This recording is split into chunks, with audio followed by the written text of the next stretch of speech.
Salut à toutes et à tous, c'est Revanino, j'espère que vous allez bien. Bienvenue dans la suite de cette playlist sur le langage de programmation C++. Dans cette vidéo, on attaque la notion de sémantique de déplacement ou move semantics en anglais. Jusqu'à présent, on avait vu que lorsqu'on voulait copier les informations d'un objet dans un autre objet, on était en fait obligé de garder le premier objet en vie, c'est-à-dire qu'on ne pouvait pas simplement transférer les valeurs qui étaient stockées dans un objet vers un autre objet et ensuite faire en sorte que le premier objet devienne un objet temporaire ou qu'on fasse en sorte que cet objet expire à un moment donné. Tant qu'on ne sortait pas du scope de notre objet, eh bien cet objet était encore en vie et en fait on avait copié 2 fois les ressources et on stockait également 2 fois cet objet dans la mémoire. Pourquoi transférer les valeurs d'un objet vers un autre, me direz-vous? Pourquoi pas tout simplement faire une copie des valeurs et des membres qui sont dans un objet, par exemple une classe qu'on instancierait? Pourquoi ne pas simplement utiliser par exemple le constructeur de copie ou une fonction qui nous permettrait de copier les valeurs d'un premier objet vers le deuxième? Pourquoi ne pas simplement faire ça au final? Eh bien, si jamais l'objet est gros en mémoire, qu'il prend beaucoup de place, eh bien le transfert, la sémantique de déplacement des valeurs stockées dans un objet vers un autre va nous permettre de faire des économies d'une part de place en mémoire et de ressources. Passons tout de suite à notre code et là j'ai pris un petit exemple, alors ne vous inquiétez pas, je vais zoomer, pour l'instant c'est simplement pour avoir une vue d'ensemble sur ce qu'on va faire. Là j'ai défini et implémenté une classe container, comme ça, qui est une classe tout à fait voilà, personnalisée, hein. J'ai fait vraiment le strict nécessaire, donc j'ai fait un constructeur, un destructeur et ici on a un constructeur de copie ainsi que des données membres privées. Donc la question c'est comment est-ce qu'on peut faire pour transférer les valeurs d'un objet vers un autre. Donc ici, la seule possibilité qu'on aurait, donc je vais zoomer un petit peu, je crois que d'habitude on est à 376%. Ici, la seule possibilité qu'on a, c'est d'utiliser le constructeur de copie.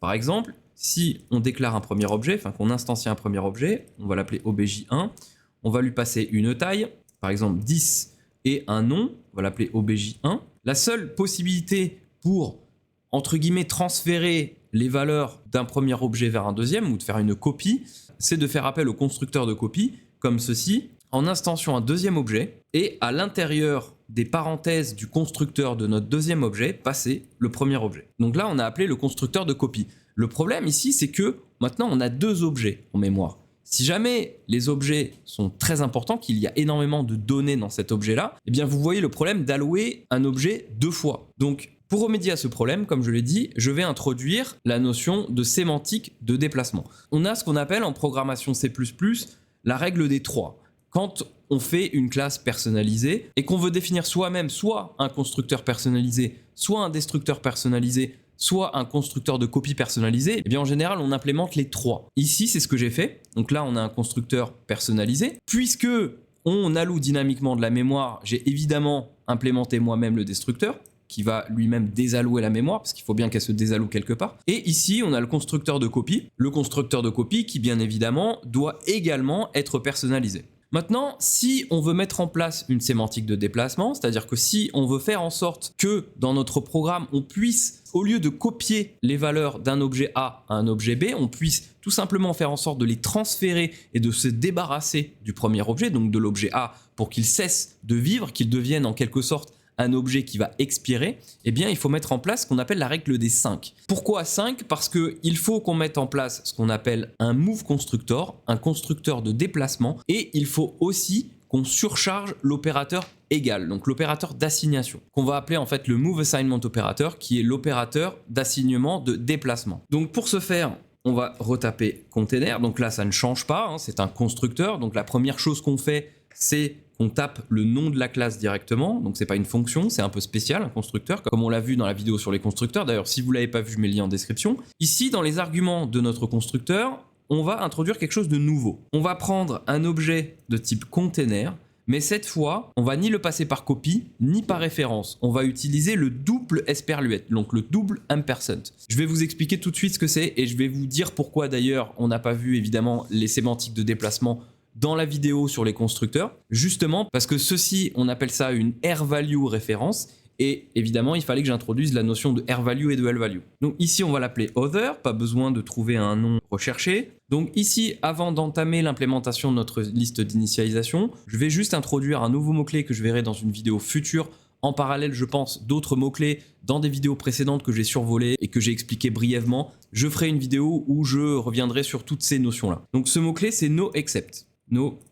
except. En fait, ce mot-clé no except veut dire no exception, hein, vous l'avez compris, je pense. Ce mot-clé, c'est un petit peu en quelque sorte un contrat qu'on va passer avec le compilateur en lui promettant que notre fonction ne va pas lever d'exception. Donc c'est-à-dire que même si c'est le cas, même s'il y avait un throw exception à l'intérieur du corps de la fonction, donc en l'occurrence le move constructor, eh bien le compilateur va l'ignorer et ne va pas en gros faire cracher notre programme. Ici dans les listes d'initialisation, on va copier quelques petites choses, on va aussi en modifier. On va copier par exemple ceci, hop, voilà, et on va faire quelques petites modifications déjà là-dessus. Alors la première chose qu'on va faire ici, c'est, étant donné que m_name c'est une classe, donc la classe stdstring, il faut utiliser immédiatement une sémantique de déplacement. Ne vous inquiétez pas, je vais vous expliquer ce que c'est que ce mot-clé, ce que c'est que cette fonction lorsqu'on instanciera notre premier objet. std::move entre parenthèses other.m_name, comme ceci. Ensuite, il faut rajouter quelque chose, parce que je vous rappelle, en fait, là, ce qu'on est en train de faire, c'est qu'on est en train d'implémenter un constructeur de déplacement. C'est non seulement une fonction qui va construire notre objet,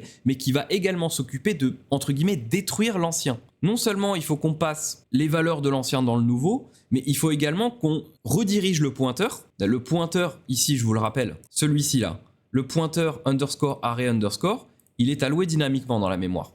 Donc pour transférer le rôle de l'ancien propriétaire, c'est-à-dire l'ancien objet, du pointeur qui pointait vers notre tableau, il faut bien qu'on le change, il faut bien qu'on le modifie, qu'on le réassigne au nouveau. Donc ici, c'est ce qu'on va faire. C'est le troisième paramètre de la liste d'initialisation. Et ici, ce qu'on va faire, c'est _array_ entre parenthèses, on l'initialise à quoi? Other.array_array. Pardon. Et ici, donc, alors là, il nous met une erreur, je pense que c'est normal, il faut juste qu'on mette les accolades pour ouvrir le constructeur, voilà, vous voyez, l'erreur a disparu. On a quelques petites choses à faire dans ce move constructor. La première, c'est de s'occuper de libérer l'ancien pointeur, c'est-à-dire other._array_. Et comment est-ce qu'on le libère? Eh bien, on va le faire pointer tout simplement vers nulptr. Voilà, nul pointeur. Comme ça, on s'assure qu'il est libéré. Il ne pointe plus vers rien. En fait, l'ancien objet va se retrouver dans un état indéfini. Il sera toujours valable, mais il sera dans un état indéfini. En fait, il va se transformer en ce qu'on appelle une X-value. Donc les X-values, j'en ai pas parlé dans la vidéo sur les L-values et les R-values, ça va être le sujet de la vidéo suivante. Ne vous inquiétez pas. Ensuite, on fait en sorte que le reste soit également redéfini à 0 ou dans un état, comme je vous l'ai dit, indéfini. Donc on fait tout simplement other.msize égale 0 et other.m_name égale chaîne de caractères vide, guillemets. On pourrait s'arrêter là, parce que là, techniquement, on a terminé, on pourrait déjà faire en sorte de transférer un objet vers un autre. On va le faire tout de suite d'ailleurs avant de passer à la suite. Ici, notre objet 2, au lieu de passer notre objet 1, on va se servir de la fonction dont je me suis servi dans le move constructor, c'est-à-dire std::move. C'est une fonction de la librairie standard C++ qui permet en quelque sorte de faire un swap, un échange, mais plus précisément un transfert des valeurs appartenant à un objet vers un autre. Donc, ce qu'on fait, c'est objet 2, entre parenthèses, std::move, entre parenthèses, objet 1. Et là, on a transféré tout ce qu'il y avait dans objet 1 dans objet 2. Mais du coup, maintenant, objet 1, eh bien, il est dans une sorte d'état un peu indéfini. Il est dans un état indéfini, ce qui veut dire qu'il est déconseillé, dans la suite de votre programme, de réutiliser cet objet-là. Je vais revenir là-dessus. Alors, c'est pas fini, il nous reste quelque chose à implémenter, qui fait partie de la règle des 5. C'est le Move Assignment Operator. Il va renvoyer, lui, par contre, une référence vers un container, donc une référence vers un objet de type container. C'est une surcharge d'opérateur, donc on écrit le nom opérateur et on fait opérateur égal. Et ici, on va passer container esperluette doublé, encore une fois, on va l'appeler other. Donc là, vous voyez, c'est la même chose, à la différence près que ce n'est pas véritablement un constructeur, enfin ce n'est pas un constructeur du tout, puisqu'il renvoie un type de données. Il renvoie une référence vers un objet de type container. Et de toute façon, c'est une surcharge d'opérateur, donc ce n'est pas un constructeur du tout. Donc là, ici, on a plus de choses à faire que dans le move constructor.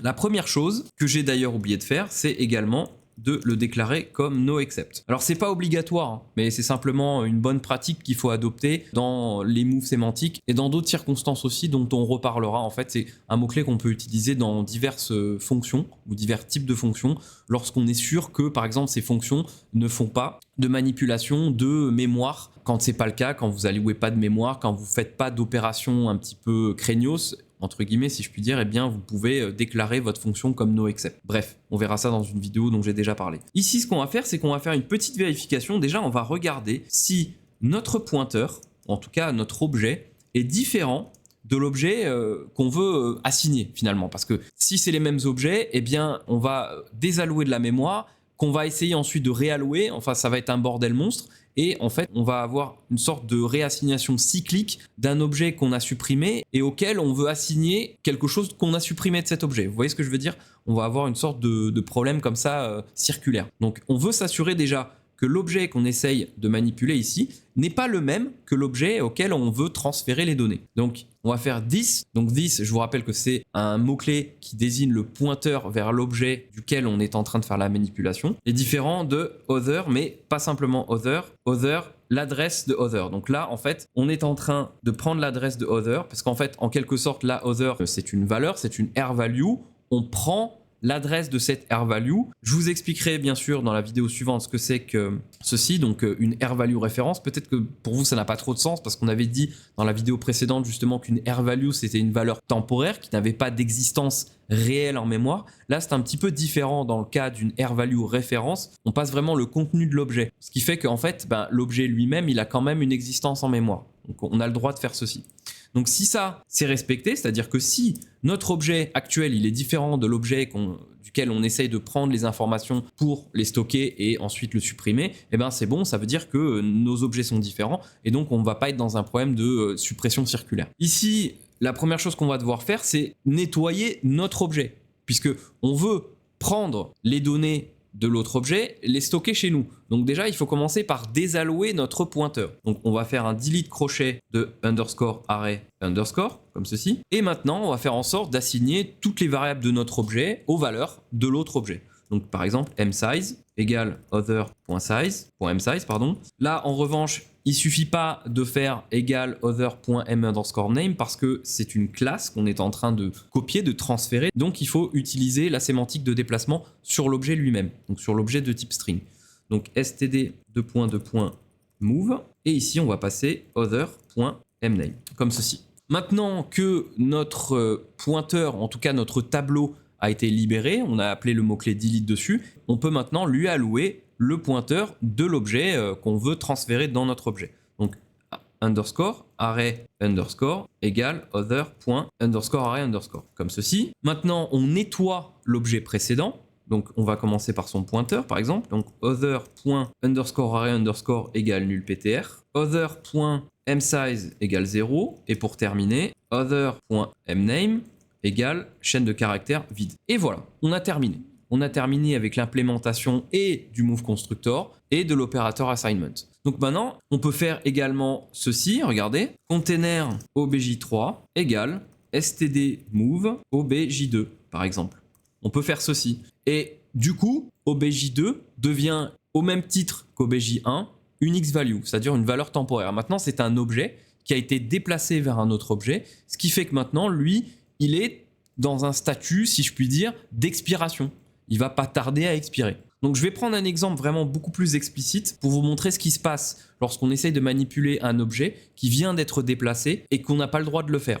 On va inclure, avant de finir cette vidéo, le fichier header vector. Ici, dans notre main, je vais supprimer tout ça. Je vais déclarer un vector qui va stocker par exemple des int. Je vais l'appeler my_vec. On va lui passer des valeurs. On va l'initialiser tout de suite. Par exemple 1, 2, 3, comme ceci. Je vais initialiser un deuxième vector qui va également prendre des int, bien évidemment. Je vais l'appeler new_vec. Et dans son constructeur, parce que c'est une classe, il a un constructeur, je vais passer std_move my_vec. Maintenant, regardez, si j'essaye d'afficher my_vec, par exemple, à l'index 0, je lance le programme. Donc ça compile, vous voyez, mais boum, debug assertion failed.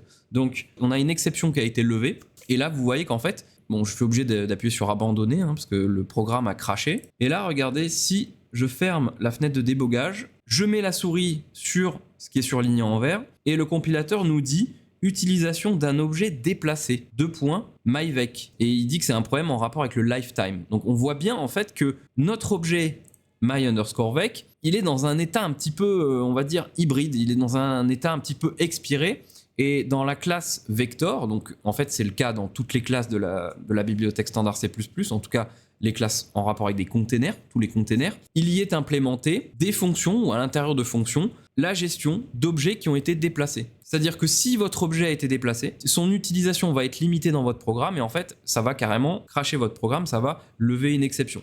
Voilà, donc ça, il faudrait le faire manuellement dans notre classe ici. Il faudrait gérer l'utilisation, par exemple en surchargeant l'opérateur crochet, de ne pas pouvoir accéder à l'index d'un container, de notre container, lorsque ce dernier a été déplacé vers un autre objet. Voilà, donc on ne va pas le faire ici. C'était pour vous montrer ce qui se passe quand on fait bien les choses, quand elles sont faites par exemple en utilisant un objet de la classe de la librairie standard C++, pardon, eh bien on voit que en fait c'est implémenté d'une manière qu'en voulant réutiliser un objet qui a été déplacé dans un autre objet, eh bien on a carrément un bug, on a carrément un crash de notre programme et on a une assertion et une exception qui se lèvent, etc. Donc dans la prochaine vidéo, on parlera des X-values, on parlera également des R-value références que j'ai utilisées ici. Je ne vais pas vous laisser dans le doute comme ça, je ne vais pas utiliser quelque chose dont je ne vais pas parler, je vais en parler, je vais expliquer, on va prendre des exemples. On verra pourquoi on se sert de ce double esperluette là et quels sont ses impacts, dans quelles circonstances il faut plutôt passer un objet par copie, dans quelles circonstances il faut passer un objet par référence